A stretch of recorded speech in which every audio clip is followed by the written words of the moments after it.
Okay guys, semoga pada hari ini Injil akan memberitakan tentang fasa imamat yang ke-19. Pada fasa imamat yang ke-19. Iaitu kudusnya hidup. Pada fasa pertama iaitu Tuhan berfirman kepada Musa, "Berbicaralah kepada segenap jemaah Israel dan katakan kepada mereka, kuduslah kamu sebab aku, Tuhan Allahmu, kudus. Setiap orang di antara kamu harus menyegani ibunya dan ayahnya dan memelihara hari-hari sabatku. Akulah Tuhan Allahmu. Janganlah kamu berpaling kepada berhala-berhala dan janganlah kamu membuat bagimu dewa tuangan. Akulah Tuhan Allahmu. Apabila kamu mempersembahkan korban keselamatan kepada Tuhan, kamu harus mempersembahkannya sedemikian hingga Tuhan berkenan akan kamu." Okey. Sehingga Tuhan berkenan akan kamu dan haruslah itu dimakan pada hari mempersembahkannya atau boleh juga pada keesokan harinya, tetapi apa yang tinggal sampai hari yang ketiga haruslah dibakar habis. Jikalau dimakan juga pada hari yang ketiga, maka itu akan menjadi suatu yang jijik dan Tuhan tidak berkenan akan orang itu. Sesiapa yang memakannya akan menanggung kesalahannya sendiri kerana ia telah melanggar kekudusan persembahan kudus kepada Tuhan. Nyawa orang itu haruslah dilenyapkan dari antara orang-orang yang sebangsanya. Pada waktu menuai hasil tanahmu, janganlah kau sabitkan ladangmu habis-habisan sampai ke tepinya dan janganlah kau pungut apa yang ketinggalan dari penuaianmu itu. Juga sisa-sisa buah anggurmu janganlah kau petik untuk kedua kalinya dan buah yang berjatuhan di kebun anggurmu janganlah kau pungut. Tetapi semuanya itu harus kau tinggalkan bagi orang miskin dan bagi orang asing. Kerana akulah Tuhan Allahmu. Janganlah kamu mencuri, janganlah kamu bohong dan janganlah kamu berdusta seorang kepada sesamanya. Janganlah kamu bersumpah dusta demi namaku supaya engkau jangan melanggar kekudusan nama Allahmu, akulah Tuhan. Janganlah engkau memeras sesamamu manusia dan janganlah engkau merampas. Janganlah kau tahan upah seorang pekerja harian sampai besok harinya. Janganlah kau kutuki orang tuli di depan orang buta.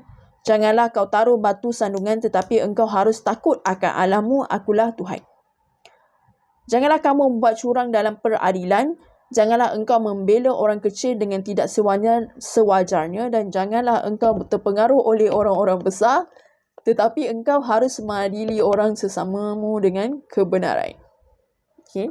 Janganlah engkau pergi kian kemari menyebabkan fitnah di antara orang-orang yang sebangsamu. Janganlah engkau mengancam hidup sesamamu manusia. Akulah Tuhan, kata Tuhan.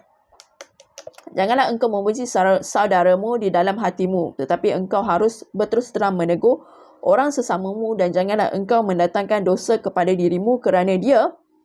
Janganlah engkau menurut balas dan janganlah menaruh dendam terhadap orang-orang sebangsamu, melainkan kasihanilah sesamamu manusia seperti dirimu sendiri kerana akulah Tuhan. Janganlah kamu harus berpegang kepada ketetapanku. Janganlah kawinkan dua jenis ternak dan janganlah ditaburi ladangmu dengan dua jenis benih dan janganlah pakai pakaian yang dibuat daripada dua jenis bahan. Apabila seorang laki-laki bersetubuh dengan seorang perempuan, yakni seorang budak perempuan yang ada di bawah kuasa laki-laki lain, tetapi yang tidak pernah ditebus dan tidak juga diberi surat tanda mereka merdeka, maka perbuatan itu haruslah dihukum. Tapi janganlah keduanya dihukum mati kerana perempuan itu belum dimerdekakannya.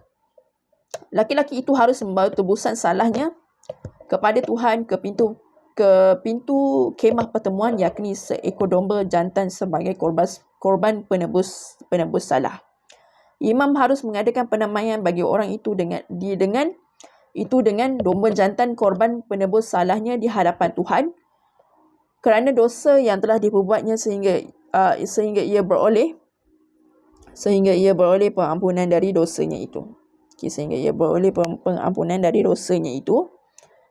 Apabila kamu sudah masuk ke negeri itu dan menanam bermacam-macam pohon buah-buahan dan janganlah kamu memetik buahnya selama 3 tahun dan jangan memakannya.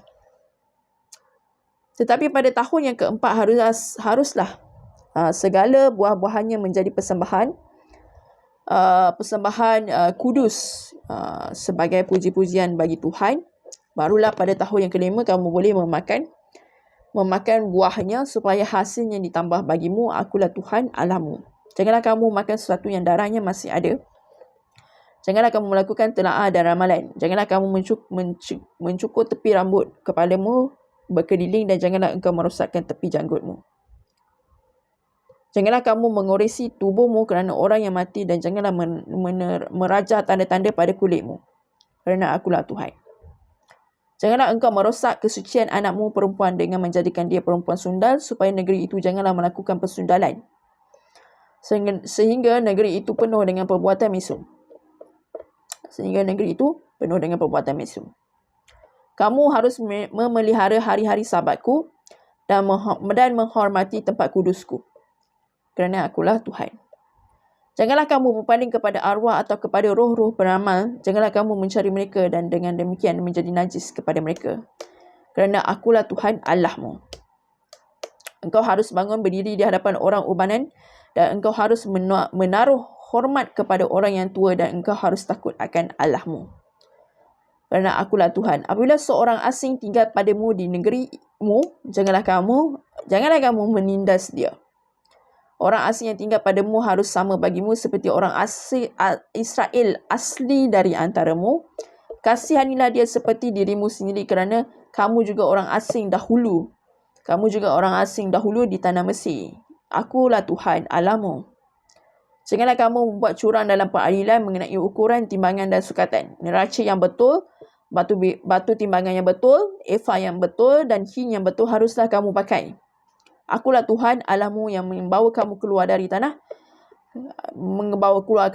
Mesir. Dan demikianlah kamu harus berpegang kepada segala ketetapan dan segala peraturanku serta melakukan semuanya itu. Kerana akulah Tuhan. Semoga Tuhan sentiasa memberkati kita semua. Okay. Hallelujah. Thank you. Bye.